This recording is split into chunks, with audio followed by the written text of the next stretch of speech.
इन हाथों ने सिर्फ हथियार चलाना छोड़े हैं, हिलाना नहीं भूले। ना मांगो मोमेंट काहे बिगड़ कर तू काजल,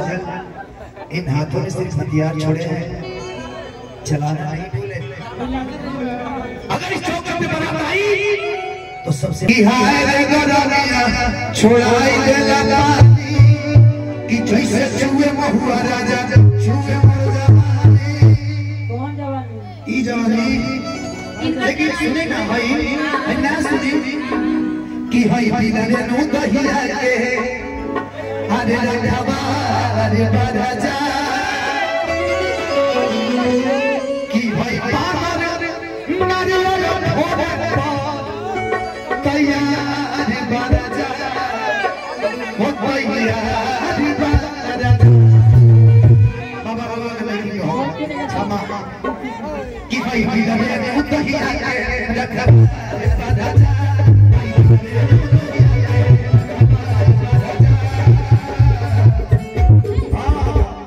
कि भाई बिलरे नो दहिया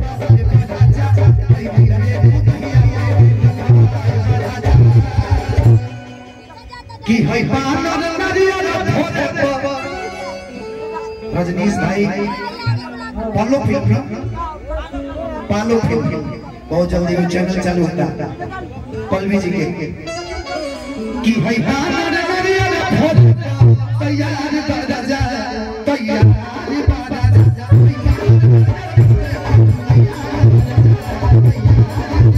अब कुछ रहुआ बोली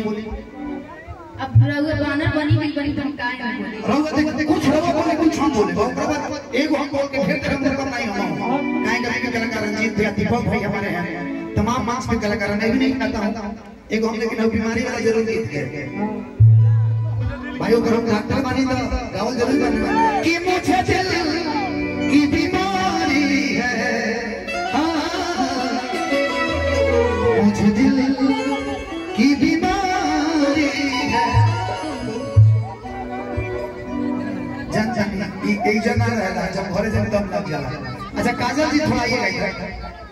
आओ आप ही रहिएगा लेकिन आज देखना है कि कौन एक्टिंग अच्छा कर रहा है। आप एक्टिंग भी करती हैं हाफ में बढ़ जाएंगे कि ठीक है ठीक भरे जो एक गाना भी हमारा ट्रेंड करता रील पे बड़ा ज्यादा कि ढेर दिन भइल हरे पता न लगे जाने हो आखिर बताओ हमारा प्यार में का कमी बा। अरे कौन तारा पहले में रहा हमरा अब पहले में रहा कौन को पहले पियोला रहता काजल ठीक होई ने बेबी काजल एक होली काजल आखिर काजल आखिर बताओ हमारा प्यार में का कमी रहेगा कौन कमी बा कि क्या कमी रहे हे धन जब फकीर में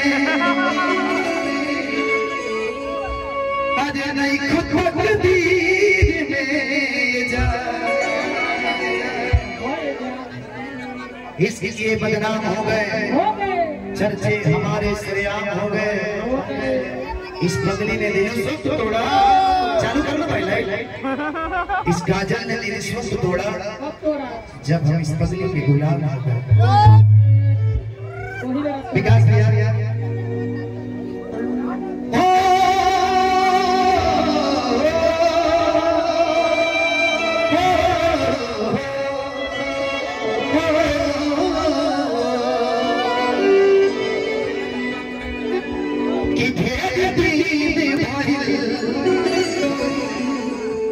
पता न लगे जाने हो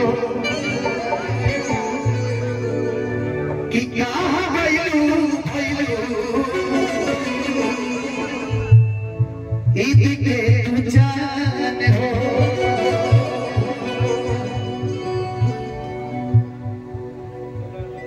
कि यू हमारा बना तो हमारा प्यार या कि तोहरा प्यार आवता काजल काजल इन हाथों ने सिर्फ हथियार चलाना छोड़े हैं हिलाना नहीं भूले ना मांगो मोमेंट काहे निकाल कर तू काजल इन हाथों ने सिर्फ हथियार छोड़े हैं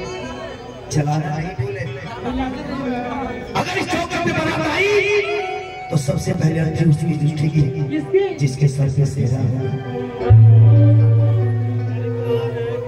कि ये भूमि पूरा ये करता तब फोन ना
बेबी काजल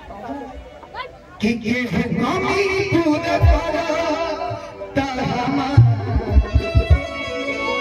तब फोन ना तो